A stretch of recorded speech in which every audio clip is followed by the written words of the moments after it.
আসসালামু আলাইকুম ভিউয়ার্স। আজকে একটি গুরুত্বপূর্ণ বিষয় নিয়ে আলোচনা করব বা প্র্যাকটিক্যালি করে দেখাবো। এটি একটি স্যামসাং A50 ফোন। এই ফোনটা দেখুন অন করতেছি। তো এই ফোনটার একটি কমন সমস্যা হলো যে এই ফোনটা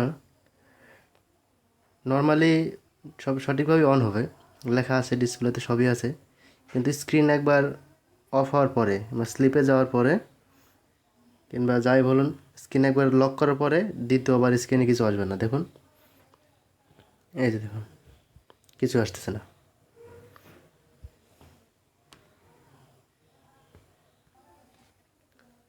তো এই ক্ষেত্রে আমরা কী করি, স্বাভাবিকভাবেই এটা সাব পিসিবিটা চেঞ্জ করে দিই। এই তো দেখেন, পিসিবি খুলে দিলাম আর এলসিডিতে লাইট এসেছে, তার মানে কি এই সাব পিসিবি মানে এই পিসিবিটাতে প্রবলেম।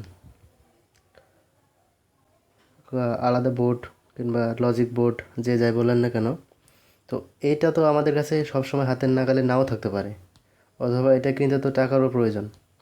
তো আপনারা এই যে দেখেন, এই যে কম্পোনেন্টটি আছে, এটা যদি রিমুভ করে দেন তাহলে কিন্তু আপনাদের আর এই পিসিবিটা চেঞ্জ করতে হচ্ছে না।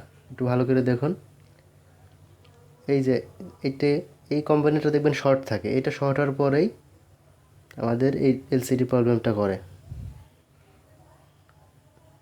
এইটা যদি খুব মানে সাবধানে রিমুভ করে দেন, যাতে অন্য কোনো কম্পোনেন্টের ক্ষতি না হয়, তাহলে আর আপনার কোনো সমস্যা হবে না। দেখুন, আমি রিমুভ করে সরাসরি দেখিয়ে দিচ্ছি। উঠিয়ে দিলাম। এখন দেখেন, এই পিসিবি লাগানোর পরে আর কোনো সমস্যা হবে না।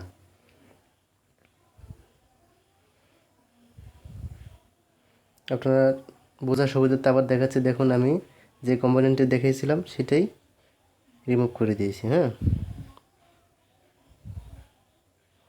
দেখুন,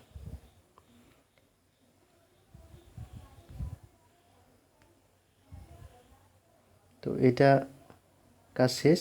এখন স্বাভাবিকভাবে এটা আমি আপনারা রিমুভ করার আগে মেপে দেখবেন এটা শর্ট থাকে, তো শর্ট হওয়ার কারণে এই সমস্যাটা হয়। দেখুন, এখন আর কোনো সমস্যা হচ্ছে না। লক করলাম স্ক্রিনে, দেখুন। তো হয়ে গেল কাজ।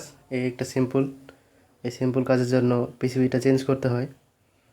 আর যদি একটু ভালো লাগে থাকে তাহলে সাবস্ক্রাইব করবেন। ধন্যবাদ আপনাদের সবাইকে।